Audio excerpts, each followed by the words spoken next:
आप और हम अगर जराइम करें तो अल्लाह गैरत वाला, वो रहम वाला है तो वो गैरत वाला भी है मेरे भाई। उसकी गैरत की तरफ तवज्जो क्यों नहीं करते? सिर्फ सुन्नत छोड़ने पर जब वो मुंह किबले की तरफ रखना गवारा न करे तो वो जन्नत के अंदर कैसे दाखिल करेगा? उसकी खुफिया तदबीर से डरो।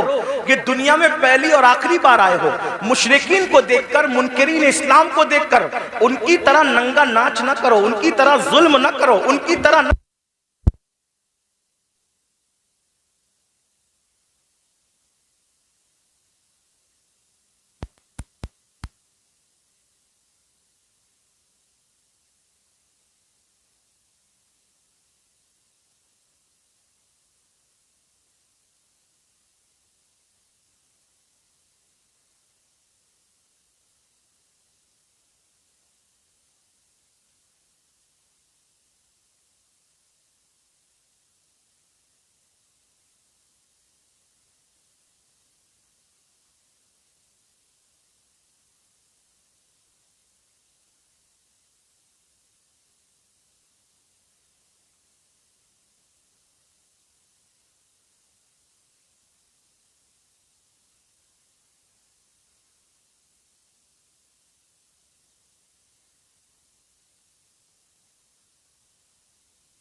शरीफ पढ़िए।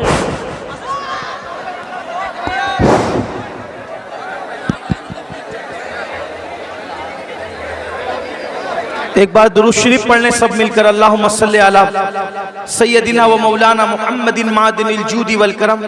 दुरूद शरीफ पढ़े, बुलंद आवाज से दुरूद शरीफ पढ़े बरकत के लिए। अल्लाहुम्मा सल्ली अला सय्यदिना मौलाना मुहम्मदिन मादिनिल जूदी वल करम व आलिहि व सहाबी व बारिक व सल्लिम सलातन व सलामन अलैका या जद्दल हसन वल हुसैन। तो जल्दी जल्दी बात पूरी कर दूं कि जब इंसान सुन्नत से मुंह फेर ले तो अल्लाह तबारक व तआला उसका मुंह काबे की तरफ रखना गवारा नहीं करता। काबे की तरफ मुंह रखना गवारा नहीं करता, अल्लाह जन्नत में उसको कैसे डालेगा? ये दुनिया है।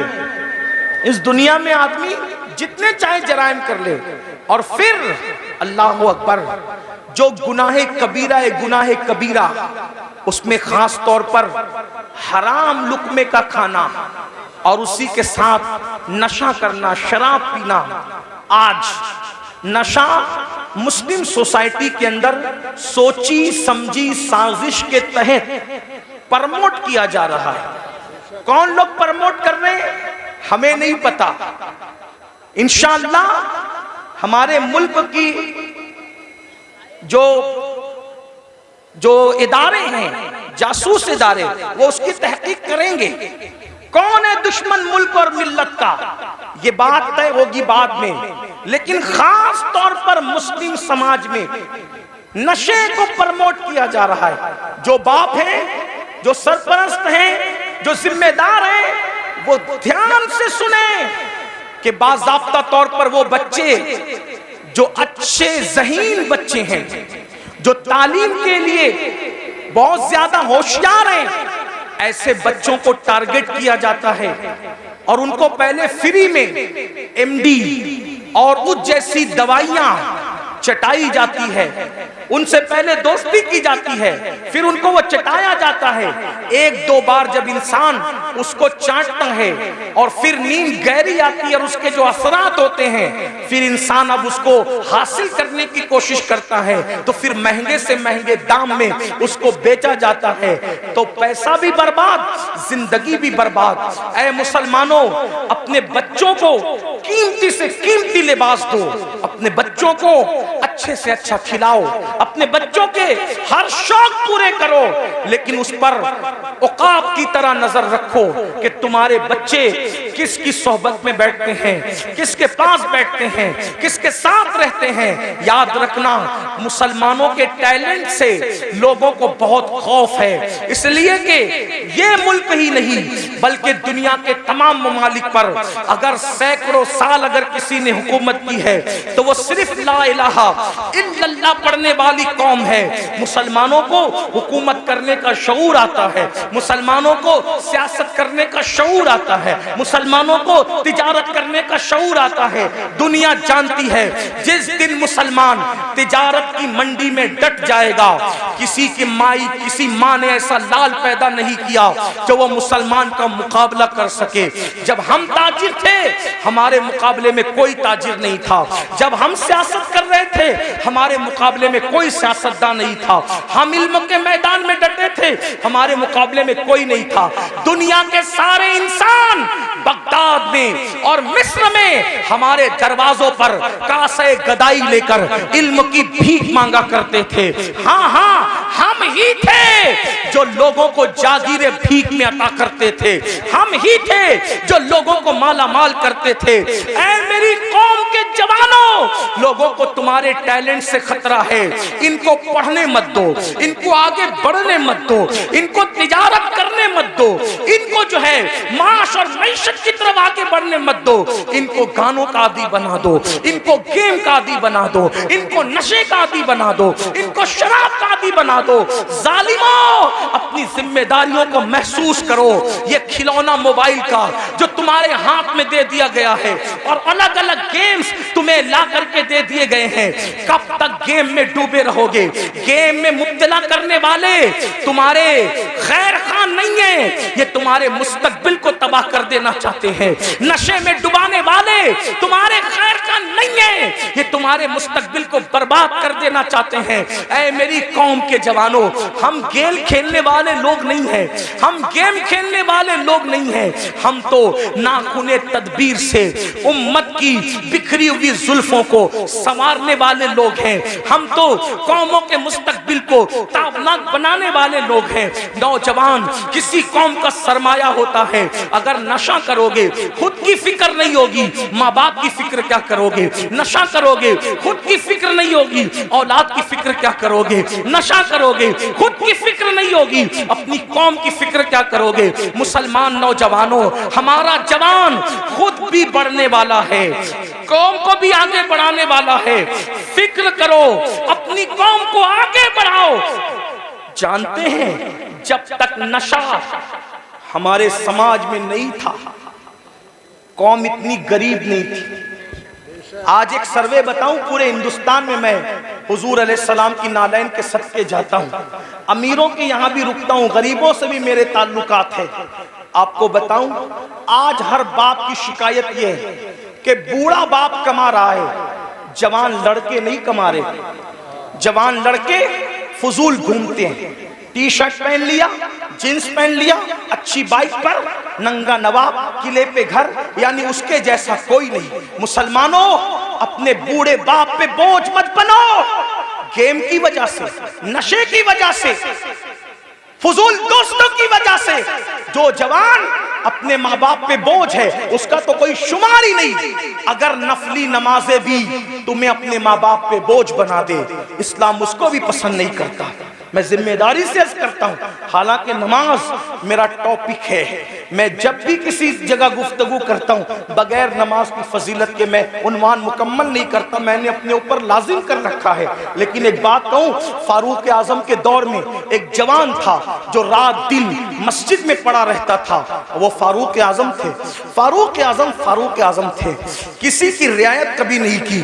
फारूक आजम ने देखा एक जवान है रात दिन मस्जिद में पड़ा रहता है, उसको पूछा तू रात दिन मस्जिद में पड़ा रहता है, तेरे घर का खर्चा कैसे चलता है, ये बता तेरे घर के अखराजात कैसे निकलते हैं। तो उसने क्या कहा, हजरत मेरा एक भाई है और वो मेरी तरह मस्जिद में पड़ा नहीं रहता, अजान होती है मस्जिद में आता है, नमाज पढ़ के फौरन चला जाता है, और वो इतनी मेहनत करता है कि उसके घर का खर्चा भी वो चलाता है और मेरे घर का खर्चा भी वही चलाता है, हम दोनों का बोझ वो उठाता है। फारूक आजम ने कहा कयामत के दिन तुझसे बेहतर दर्जे में जन्नत में तेरा भाई रखा जाएगा। क्यों? क्योंकि तू नफिल पढ़ के उस पे बोझ बना हुआ है और वो नफिल न पढ़ के तेरा बोझ उठाने वाला बना हुआ है। नफल इबादत से बेहतर किसी का बोझ उठाना है। आप ये बात समझें मुसलमानों, मेरी कौम के जवानों, मेरी कौम के जवानों, हमारे प्यारे मुल्क भारत में 60% से ज्यादा जवान है। जवान यानी पूरी दुनिया में अगर सबसे ज्यादा जवान किसी मुल्क में मौजूद है वो हमारे हिंदुस्तान में है। इसीलिए आप पूरे जलसे को काउंट कर लें, मेरी बात पे यकीन नहीं आता, आपको 90% जवान न नजर आए तो देख लेना, आप देखिए तो आप सब जवान हो, सब के सब जवान हो। और आपको बताऊं ये जो उलमा की दाढ़ियां सफेद हो गई है, इनकी दाढ़ियां सफेद है मगर ये भी जवान है, क्योंकि मोहम्मद के गुलामों को बुढ़ापा आ नहीं सकता। तुम सब जवान हो। लोग क्या चाहते हैं, गौर से सुनो, ध्यान से, लोग क्या चाहते हैं? दो चीज, मुसलमानों को जाहिल करो और इनको गरीब करो। गरीब करो, जाहिल करो, फिर क्या होगा? गुर्बत कभी कभी इंसान को कुफ्र तक ले जाती है। जब ये गरीब हो जाएंगे, एक हाथ से रोटी देंगे और उसके बाद कहेंगे ईमान बेचो, ईमान खरीद लेंगे रोटी के टुकड़े पर। अब बिलाल जैसा इनमें थोड़ी मौजूद है जो पिट कर भी दीन पे कायम रहे। जो कौम गाने की दहलीज पर ईमान का सौदा कर सकती है, वो कौम क्या रोटी के टुकड़े पे ईमान का सौदा न करेगी? इसलिए मुसलमानों को गरीब बनाना चाहते हैं। और दूसरी चीज, जाहिल बना दो, अनपढ़ बना दो, इनको पढ़ने मत दो। आप देख लें, आज हमारे बच्चे 10वीं से आगे नहीं बढ़ पा रहे, 9वीं से आगे नहीं बढ़ पा रहे, थोड़ी थोड़ी सी तालीम हासिल करते हैं और फीस नहीं है इसलिए पीछे हट जाते हैं। कॉलेज महंगी है, पीछे हट जाते हैं, तालीम महंगी, पीछे हट जाते हैं। मैं कहता हूं अपने बच्चों को तालीम अधूरी से पीछे हटाने वालों, ये क्यों कहकर शोरूम से वापस नहीं आते कि कपड़े महंगे हैं, तालीम महंगी है, ये कहकर अपने बच्चों को ड्रॉप आउट कर लेते हो। आप हजरात ये कहकर बच्चों के कदमों को पीछे हटा लेते हो। मैं कहता हूं 1000 बार शोरूम से वापस आना पड़े कि मोबाइल महंगा है मैंने नहीं खरीदना, कपड़े महंगे मैंने नहीं खरीदना, जूते महंगे मैंने नहीं खरीदना, लेकिन तालीम महंगा करने वाला कितना भी महंगा कर दे, कितना भी महंगा कर दे, कितना भी महंगा कर दे, इल्म छोड़ूंगा नहीं। क्यों? क्योंकि मेरे नबी ने फरमाया, आका का फरमान सुनो,